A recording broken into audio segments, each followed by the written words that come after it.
Sesaat lagi Anda akan menyaksikan Kompas Malam, didukung oleh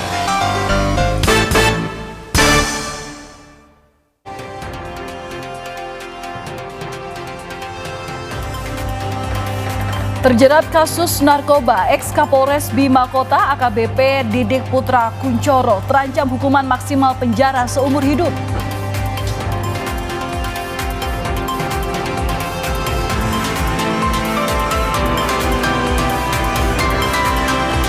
Seorang anak tewas ditabrak minibus saat duduk di sepeda motor yang parkir di bahu Jalan Bromo, Pasuruan.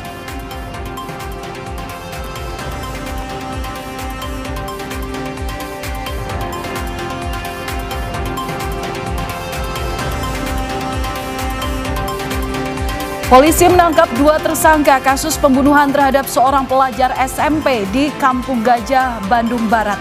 Keduanya adalah teman korban.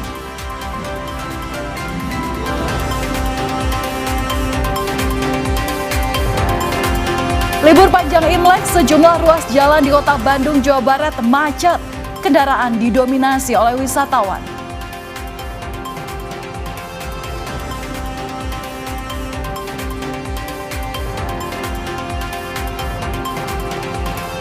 Ramadan tinggal menghitung hari. Tak hanya di Indonesia, umat Islam di berbagai negara bersukacita menyambut kedatangan bulan suci itu.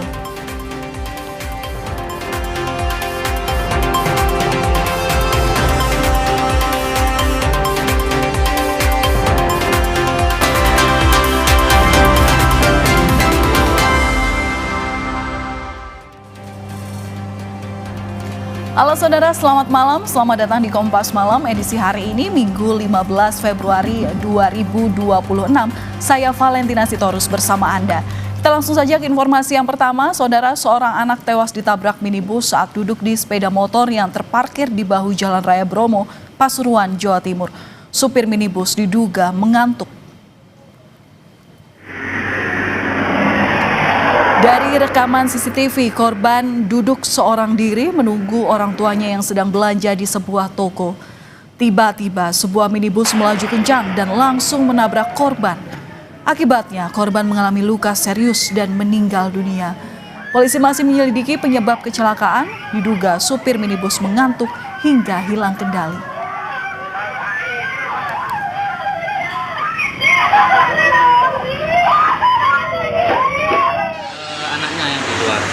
Anaknya di luar gitu. Terus ayah orang tuanya membeli apa itu?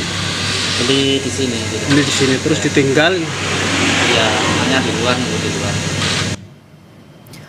2 anak di Kabupaten Grobogan, Jawa Tengah mengalami luka-luka akibat ledakan yang diduga berasal dari bahan racikan petasan. Ledakan juga mengakibatkan kerusakan cukup parah di lokasi. Kejadian ini bermula saat 2 bocah di Grobogan meracik bubuk petasan yang dibeli dari toko online. Tiba-tiba bubuk petasan seberat 2 kg meledak hingga mengakibatkan 2 anak mengalami luka bakar. Kuatnya ledakan juga mengakibatkan rumah rusak cukup parah.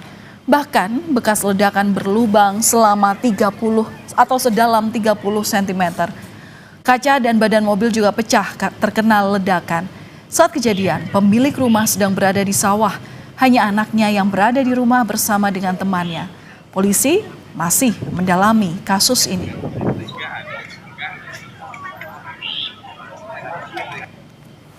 Ada 3 orang anak yang membeli obat dari toko online. Pada pukul 12.30, 3 anak tersebut mengaduk atau meracik obat tersebut dan mengakibatkan ledakan. Yang jadi sorotan, saudara, karena terjerat kasus narkoba, ex-Kapolres Bima Kota AKBP Didik Putra Kuncoro terancam hukuman maksimal penjara seumur hidup. Setelah ditetapkan menjadi tersangka, ex-Kapolres Bima Kota AKBP Didik Putra Kuncoro akan menjalani sidang etik pada Kamis mendatang. Saat digeledah di rumahnya ditemukan barang bukti berupa sabu 16,3 gram, ekstasi 50 butir, pil Aprosolam 19 butir, pil Happy Five 2 butir, dan ketamin 5 gram.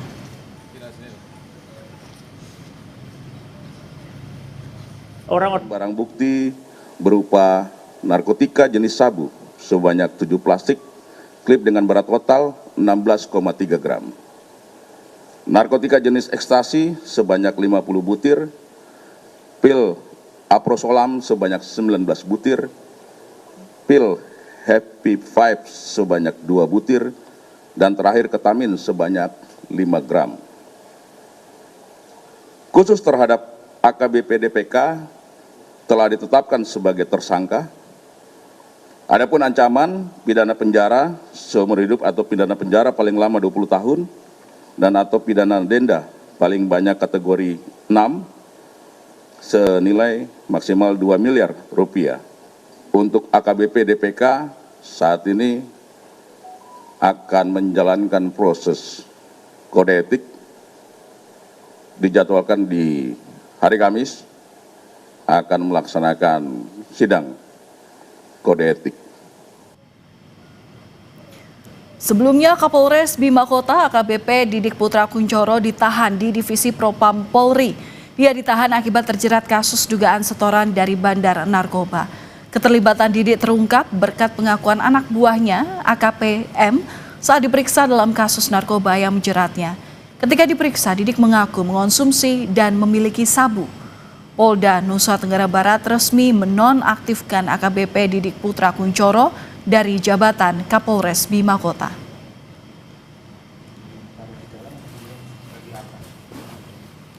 Saudara, gara-gara tak terima diputus hubungan pertemanan, 2 siswa SMP nekat membunuh temannya sendiri. Jenazah korban ditemukan di bekas tempat wisata Kampung Gajah yang ada di Bandung Barat.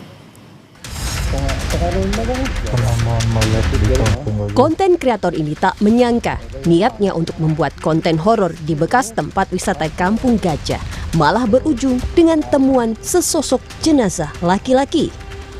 Dari hasil otopsi, terungkap identitas jenazah ini adalah seorang siswa SMP di Bandung yang dilaporkan hilang pada 9 Februari. Polisi akhirnya menangkap 2 pelaku di kediamannya di Garut, Jawa Barat. Pelaku yang masih berstatus pelajar SMP ini ternyata adalah teman korban. Polisi menyebut motif pembunuhan dipicu sakit hati dan dendam karena korban memutuskan hubungan pertemanan dengan pelaku.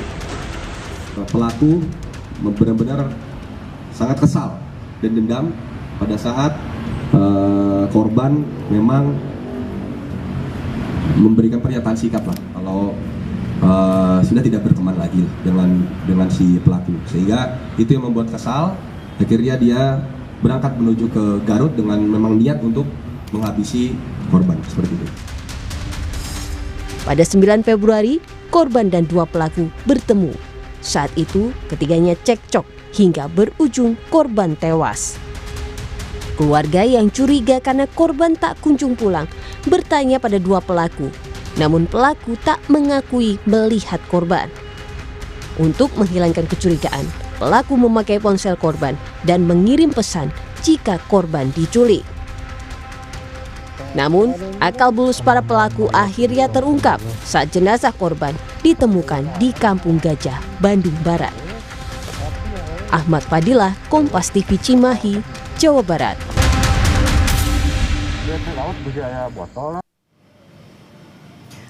Karena sakit hati tak terima diputus hubungan pertemanan, 2 siswa SMP nekat membunuh temannya sendiri. Kita akan membahasnya lebih dalam bersama kriminolog UI Adrianus Meliala. Selamat malam Pak Adrianus. Selamat malam Mbak Valen. Iya Pak Adrianus, melihat dengan proses pembunuhannya ini, pelaku pembunuhan ini masih remaja dan motifnya karena sakit hati. Hal apa yang membuat remaja mengambil keputusan sampai harus melakukan tindakan kriminal seperti itu Pak? Ya ini memang bikin pusing kepala ya. Kenapa? Karena sesungguhnya kalau pembunuhan itu adalah satu kejahatan kekerasan yang paling serius, maka mestilah pelakunya atau diduga pelakunya sudah memiliki semacam rekam jejak yang menunjukkan peningkatan. Dengan kata lain, ya mungkin awalnya mungkin kekerasan fisik ringan, lalu kemudian naik kelas, sehingga lalu kemudian berani membunuh.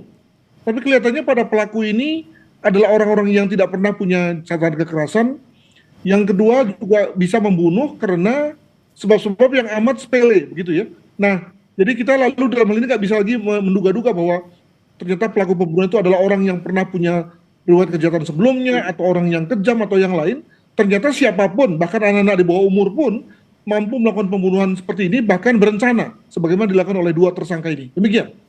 Berarti ini kan kalau melihat dari track record sekolah daripada korban, ini kan dari Garut kemudian sempat pindah ke Bandung. Nah, melihat hubungan mereka ini beneran berkawan atau justru memang pelaku ini memiliki peran yang mendominasi terhadap korban? Mungkin sekali begitu ya, karena ya kalau dalam konteks psikologi, remaja dikatakan sebagai masih labil, masih serba emosional. Maka mungkin sekali itu juga yang menjadi penyebab. Dan kalau kemudian pada anak-anak remaja lainnya tuh se-emosional mungkin, itu lebih kepada impetusnya adalah lebih kepada misalnya rasa marah, tapi pada pelaku ini demikian ekstrim, bahkan sampai pada pembunuhan. Itu yang pertama. Atau yang kedua, sebetulnya ada hal yang belum terungkap ya. Pertemanan apa sih yang kemudian menyebabkan kalau kemudian diputus lalu sedemikian marahnya, sedemikian membabi butanya? Apakah pertemanannya juga ada kaitannya dengan finansial, ada kaitannya dengan relasi kuasa, ada kaitannya juga dengan rahasia-rahasia yang diketahui oleh mereka berdua? Itu kita nggak tahu. Jadi dalam ini menurut saya memang Polri perlu menggali ya, agar kemudian kita bisa memahami apa sebetulnya motif pertemanan yang katanya diputus dan sakit hati. Hal mana bahkan misalnya pada orang yang sedemikian akrab pun tidak demikian impetusnya, dalam arti lalu kemudian berakibat pada salah seorang membunuh yang lain. Demikian.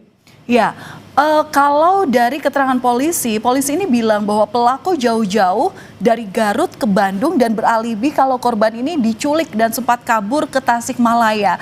Apakah ini berarti tindakan yang dilakukan oleh 2 orang pelaku ini sudah direncanakan? Artinya ada dugaan pembunuhan berencana di sini. Betul sekali, kalau kita lihat dari cara berpikir hukum, maka sepanjang ada satu tindakan ya yang dilakukan secara khusus dan khas ya dalam rangka sebelum pembunuhan terjadi atau sebelum tindak pidana terjadi, maka sudah dapat dikategorikan perencanaan. Jadi dengan kata lain tidak perlu harus ada surat menyurat, tapi sepanjang ada satu tindakan yang khusus saja. Jadi bayangkan bahwa dia datang secara khusus saja dari satu kota ke kota lain, itu kan sudah effort ya, dan sudah ada satu determinasi yang kuat dalam dirinya, maka dengan kata lain sudah dapat dianggap sebagai perencanaan. Nah, yang menarik adalah bahwa apakah dia memutuskan sendirian atau dengan temannya, atau dia berdua dengan temannya memutuskan untuk membunuh. Nah, itu perlu kita lihat dinamikanya. Sebab katanya yang berteman itu adalah si pelaku, tapi kemudian dia mengajak temannya. Nah, apakah temannya ini tidak mengenal si korban atau lebih merupakan teman-teman yang disuruh saja atau bagaimana? Itu kira-kira perlu didalami oleh kepolisian. Betapapun sama-sama polisi mengetahui bahwa yang bersangkutan dan korban juga masih berada di bawah umur. Demikian. Ya, ini perbuatan yang keji, Pak Adrianus. Pelaku bahkan masih dinyatakan di bawah umur. Lantas penanganan kasusnya bagaimana kemungkinan ke depannya? Ya, memang sesuai dengan Undang-Undang Peradilan Pidana Anak ya memang harus dilakukan dengan pendekatan sidang anak ya. Dengan kata lain, misalnya dilakukan dengan satu model peradilan yang tertentu, di mana kemudian hakim dan juga penasihat hukum dan JPU tidak memakai toga. Demikian juga lalu furniture dari pengadilan juga dibuat tidak seperti pengadilan pada umumnya. Namun demikian rasanya tidak mungkin dikembalikan ke orang tua sebagaimana banyak tindak pidana yang dilakukan oleh anak-anak di bawah umur itu kemudian berakhir dengan dipulangkannya pelaku ke rumah orang tua. Dalam hal ini karena sudah demikian serius kasusnya dan korban juga meninggal, maka nampaknya akan dimasukkan ke rumah LPKA namanya, Lembaga Pembinaan Khusus Anak ya, semacam pengganti rumah lapas anak gitu ya. Yang ada di Pak Adrianus, maaf kami potong. Ini kan ada pembunuhan, kemudian ada dugaan pembunuhan berencana. Apakah kemungkinan untuk dihukum seumur hidup ini bisa diberlakukan meskipun anak di bawah umur? Terus terang saya lupa dengan ketentuannya, namun saya kira hakim tidak akan berpikir begitu ya. Jadi dalam hal ini kembali kepada hakikat seorang anak masih akan diberikan kesempatan ya bagi yang bersangkutan untuk berubah. Jadi dengan kata lain tidak akan sampai kemudian diberikan hukuman mati atau seumur hidup kepadanya. Demikian. Baik, kita nantikan seperti apa kasus hukum yang nantinya juga akan diberlakukan oleh polisi terhadap 2 pelaku yang masih di bawah umur Yang jelas ini menjadi catatan serius terhadap kejahatan atau kriminalitas yang disebabkan oleh remaja. Terima kasih sudah berbagi informasi bersama kami di Kompas Malam Kompas TV, Kriminolog Universitas Indonesia Adrianus Meliala. Selamat malam, Pak. Kami akan kembali usai jeda, Saudara, dengan informasi mengenai libur panjang Imlek. Sejumlah ruas jalan di Kota Bandung, Jawa Barat macet. Kendaraan ini didominasi oleh wisatawan.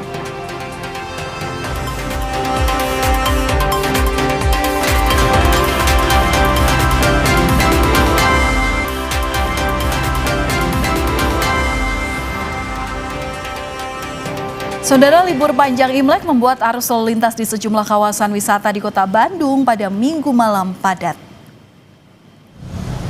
Kepadatan kendaraan terpantau di sejumlah tempat wisata seperti kawasan Asia Afrika dan kawasan wisata kuliner Lengkong. Ini karena warga memanfaatkan libur panjang untuk berwisata dan berburu kuliner. Kepadatan terlihat lebih dominan pada sore hingga malam hari, terutama saat masyarakat menuju pusat kota untuk menghabiskan waktu bersama keluarga.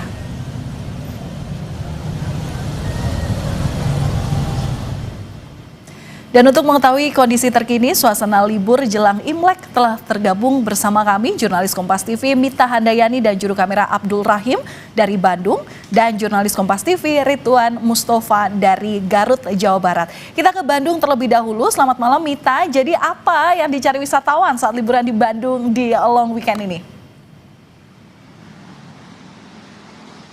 Ya, selamat malam Valen. Kota Bandung memang selalu menawarkan berbagai macam kuliner. Jadi kalau Anda tanya apa yang dicari di Bandung, tentunya yang pertama adalah kuliner, lalu wisata berfoto, salah satunya berfoto di Jalan Asia Afrika. Kondisi lalu lintas di hari kedua libur panjang Imlek ini semakin malam semakin padat lalu lintas sendiri. Apabila dipantau ini banyak sekali kendaraan yang datang ke Kota Bandung, bukan hanya plat D Bandung saja, tadi banyak juga plat lain seperti B dari Jakarta, lalu bahkan ada dari luar Provinsi Jawa Barat, dari Solo seperti itu. Dan selain di kawasan Braga, lalu juga di Jalan Asia Afrika yang banyak dipadati oleh kendaraan, tadi di Jalan Lengkong Kecil di mana tempat wisata malam ini berada, kondisi lalu lintasnya juga padat karena memang banyak masyarakat yang tumpah ruah untuk menikmati kuliner malam hari, Valen.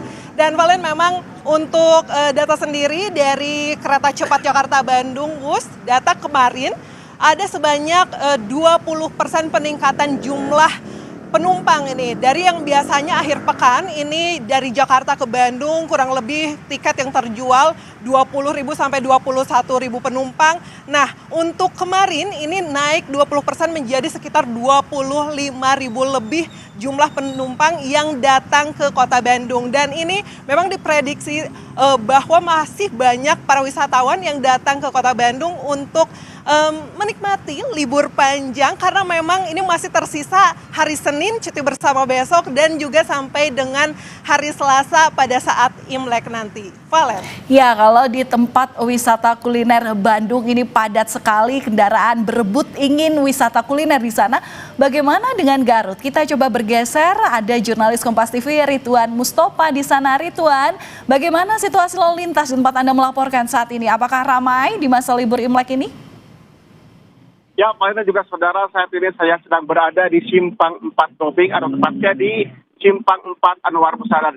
Bila 1 jam yang lalu, tepatnya pada pukul 20 waktu Indonesia Barat, arus lalu lintas terjadi kepadatan terutama dari arah timur menuju barat atau dari sejumlah objek wisata menuju ke Bandung dan juga Jabodetabek. Namun saat ini tepat di belakang saya, arus lalu lintas sangat lengang, di mana tak terlihat adanya petugas dari Satlantas Polres Garut yang berjaga di lokasi atau di sekitar Simpang 4 Tobing karena memang kondisi arus lalu lintas saat ini sangat lengang atau normal. Namun demikian, dari pagi hingga petang tadi ada 3 kali dilakukan one way karena memang terjadi kepadatan dari 2 arus, yaitu dari arah barat menuju timur atau dari timur menuju barat. Kepadatan terjadi karena menjelang libur Imlek dan juga menjelang libur bulan puasa ini banyak pemudik yang telah atau akan memasuki kawasan wisata juga akan kembali atau akan pulang ke kampung halamannya masing-masing. Kepadatan yang terjadi jalur ini selain karena memang banyaknya kendaraan yang akan berwisata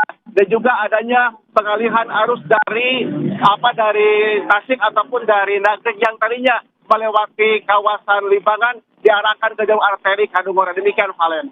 Ya, rekayasa lalu lintas bahkan diberlakukan karena kemacetan terjadi di sekitar Garut, Jawa Barat. Terima kasih Ridwan atas laporan Anda, dan sebelumnya ada Mita yang sudah melaporkan kondisi terkini di libur panjang Imlek di Bandung, Jawa Barat. Terima kasih kawan-kawan, salam sehat selalu. Saudara, kami akan kembali usai jeda dengan informasi karena terjerat kasus narkoba. Ex-Kapolres Bima Kota AKBP Didik Putra Kuncoro terancam hukuman maksimal penjara seumur hidup.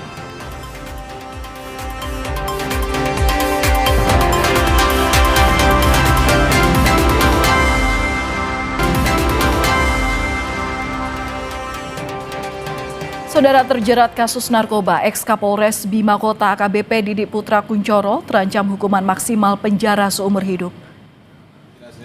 Setelah ditetapkan menjadi tersangka, ex-Kapolres Bima Kota AKBP Didik Putra Kuncoro akan menjalani sidang etik pada Kamis mendatang. Saat digeledah di rumahnya ditemukan barang bukti berupa sabu 16,3 gram, ekstasi 50 butir, pil aprosolam 19 butir, pil Happy 5 2 butir, dan ketamin 5 gram.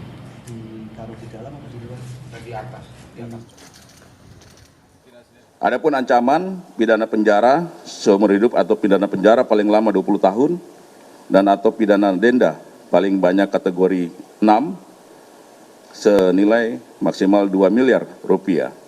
Untuk AKBP DPK saat ini akan menjalankan proses kode etik, dijadwalkan di hari Kamis akan melaksanakan sidang kode etik. Saudara, pemerintah kembali memberikan diskon tarif tiket berbagai moda transportasi mudik Lebaran. Pemerintah menggelontorkan anggaran 911 miliar rupiah untuk program diskon tarif transportasi selama periode mudik Lebaran 2026. Insentif ini meliputi diskon transportasi, tiket kereta api, kapal laut, dan pesawat. Untuk sektor penerbangan, PT Angkasa Pura Indonesia memberlakukan diskon tarif tiket pesawat sebesar 17 sampai dengan 18% untuk penerbangan domestik kelas ekonomi. Tarif diskon ini berlaku untuk periode penerbangan pada tanggal 14 sampai dengan 29 Maret 2026. Pemerintah menargetkan diskon ini menjangkau sekitar 3,3 juta penumpang. Pemerintah juga memberikan potongan harga tiket kereta api. PT Kereta Api Indonesia beri diskon sebesar 30% untuk kereta api jarak jauh ekonomi non-subsidi. Diskon ini berlaku untuk perjalanan pada periode 14 sampai dengan 29 Maret 2026 dengan target sebanyak 1,2 juta penumpang. Sementara untuk moda transportasi laut, PT Pelni memberi diskon sebesar 30% yang berlaku untuk tiket kelas ekonomi di seluruh trayek kapal penumpang. Diskon berlaku untuk keberangkatan dari tanggal 11 Maret sampai dengan April 2026.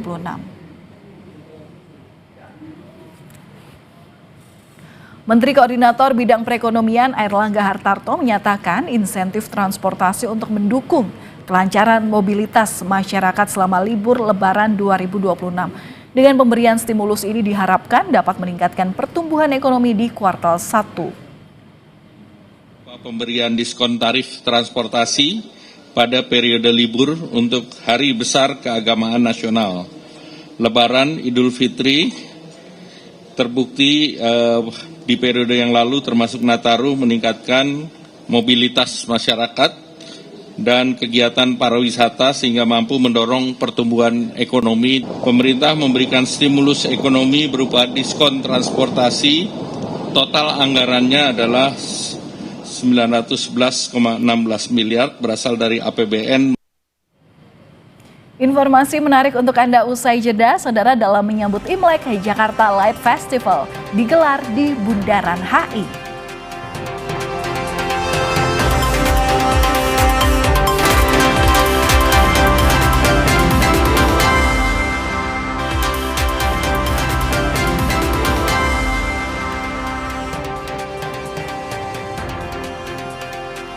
Saudara, suasana Jakarta Light Festival edisi Imlek di Bundaran HI semakin malam semakin meriah. Selain menikmati light show dan instalasi ala dekorasi Imlek, warga juga disuguhi panggung hiburan. Dan berikut laporan jurnalis Kompas TV Fedriska Ananda dan juru kamera Yogi Syahrevi dari Bundaran HI, Jakarta. Saudara, menjelang Imlek tahun 2026, perayaan Light Festival kembali digelar. Kali ini dengan tema Imlek yang berjudul Harmoni Imlek Indonesia. Di mana pada tahun ini Imlek dirayakan bersamaan ataupun berdekatan dengan hari-hari besar agama-agama lainnya. Jadi memang sehingga harapan kita perayaan Imlek pada tahun ini dapat bersilaturahmi dengan harmonis dan juga memberikan semangat bagi para umat beragama. Nah, saat ini saya berada di Bundaran HI Jakarta di mana tengah dilakukan Jakarta Light Festival, di mana banyak sekali instalasi yang memang disuguhkan bagi para masyarakat untuk dapat dinikmati. Ada yang lagi berfoto-foto, ada yang juga melihat-lihat berbagai instalasi. Tidak hanya instalasi lampion ataupun dekorasi khas Imlek seperti ini, namun juga ada panggung hiburan, kemudian juga ada leisure show dan banyak lagi hiburan yang akan ditampilkan di daerah Bundaran HI Jakarta. Ajak berbincang keluarga yang lagi foto-foto nih aku lihat ya. Halo, selamat malam Ci. Aku dari Kompas TV pengen tanya, ini dari mana? Jakarta. Dari Jakarta. Tahun ini ngerayain Imlek? Ya. Oke. Nah Ci, adanya Jakarta Light Festival ini gimana nih pendapatnya? Udah ngeliat instalasi yang lain-lain tadi? Ya udah. Meriah banget dari hari Jumat ya, 3 hari kan, Jumat, Sabtu, Minggu. Pokoknya the best deh tahun ini. Oke, nah tadi aku lihat juga lagi foto-foto sama keluarga. Selain foto-foto udah jalan-jalan kemana aja? Udah ke belakang, udah ke seberang, udah kita foto-foto semua yang ada di sini. Oke. Ci, tahun ini kan tahun kuda api ya. Nah, harapannya di tahun depan ini bagaimana nih, Ci? Harapannya di tahun depan semoga kita yang satu sehat dulu ya. Yang satu sehat, yang kedua rezeki lancar, yang ketiga semua keluarga berkumpul bahagia. Iya. Nah, itulah tadi saya sempat berbincang dengan salah satu keluarga yang berasal dari Jakarta juga. Meskipun dari Jakarta, mereka cukup antusias ya untuk menikmati Jakarta Light Festival yang ada di Bundaran HI. Tadi tidak hanya jalan-jalan, tapi yang paling penting adalah sajian khas Imlek ini sudah disiapkan oleh keluarga ini untuk kemudian disuguhkan ke keluarga yang akan bersilaturahmi. Fedriska Ananda, Yogi Syahrevi, Kompas TV, Jakarta.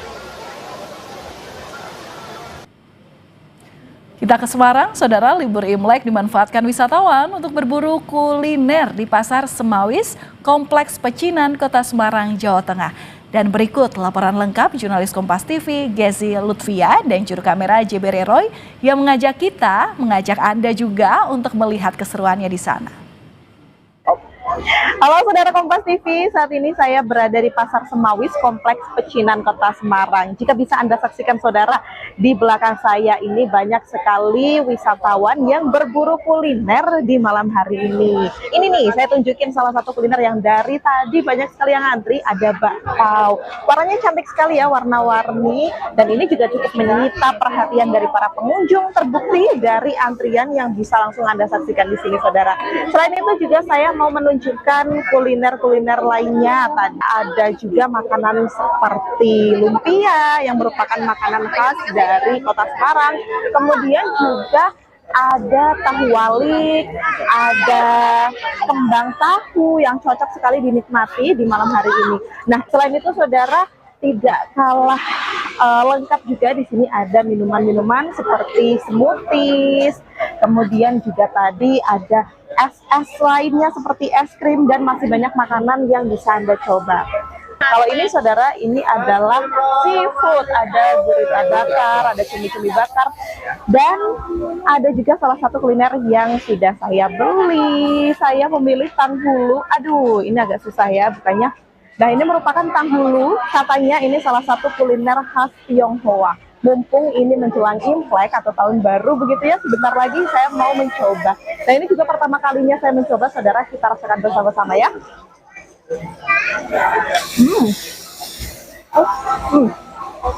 Ini segar banget saudara.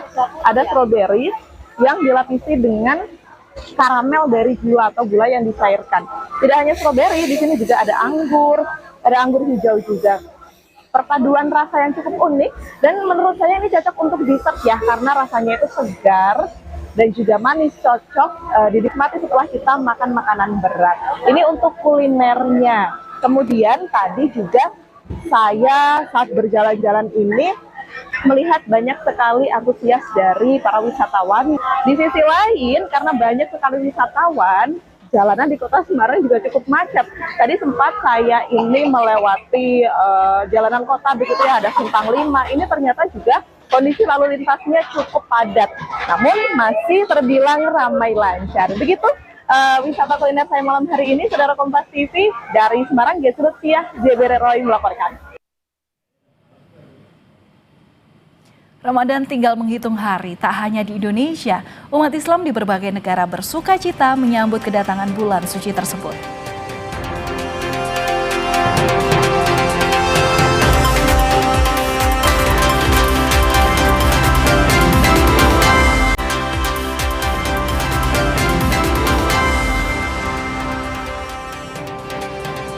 Ramadan tinggal menghitung hari, umat Islam bersuka cita menyambut kedatangan bulan suci itu. Di Kamboja, nuansa Ramadan mulai terasa diawali dengan bazar Ramadan. Sementara di Palestina, pengungsi membuat lampion dari bahan daur ulang. Pengunjung antusias keliling di Ramadan Fair 2026 yang digelar di Phnom Penh, Kamboja. Beragam kuliner halal dan pernak-pernik khas Ramadan ada di bazar ini. Currently, I'm having my dinner here with my two friends, Jia and Iqbal. So when I go through the event, I saw that a lot of shops here with Khmer food, Malaysian food. I also saw that have the Turkish food. So I encourage everyone to come here and try the Khmer food. Tak hanya pengunjung, penjual pun antusias membuka lapaknya di sini. Sinan contohnya, ia punya misi agar Kamboja dikenal dunia melalui acara musiman Ramadan Fair. លើកទឹកចិត្តឲ្យថ្នាក់ដឹកនាំគាត់បង្កើតកម្មវិធីនេះម្ដងទៀតហើយឲ្យកាន់តែទូលំទូលាយហើយកាន់តែស្អាតស្រស់ស្អាតជាងនេះដើម្បីបង្ហាញដល់ពិភពលោកទូទាំងពិភពលោកឲ្យស្គាល់ថាកម្ពុជាក៏មានកម្មវិធីនេះដូចនៅប្រទេសគេផ្សេងៗផងដែរ Berbeda dengan di Gaza, seorang pengungsi dari Han Yunis Timur unjuk kreativitas. Bahan daur ulang dari bantuan kemanusiaan disulap jadi beragam lampion. صناعة الفوانيس هذه هواية عندي كانت زي الجد والكذب بدايتها ابني طلب مني فانوس عملت له فحسيت حالي ان انا قادرة ان انا اعمل واعرض عندي في الصفحة لما عرضت عندي في الصفحة كان في طلب فمن هنا بدأت القصة ان انا ابدأ اشتغل الفوانيس. Rihan mengaku sulit memperoleh kain untuk membuat dekorasi Ramadan karena perbatasan sedang ditutup. Akhirnya, ia tak habis akal memanfaatkan kain dari selimut termal untuk membuat lampion. Kehangatan sambut Ramadan di Gaza tetap terasa, meski warga dalam keadaan yang serba terbatas dan kekhawatiran. Dan kami tutup Kompas Malam sampai di sini. Terus perbarui informasi Anda di Kompas TV dengan 3 botol air mineral 700 ml yang setara dengan 2 liter air untuk 1 hari penuh kesejukan. Saya Valentina Sitorus pamit. Terima kasih. Sampai jumpa.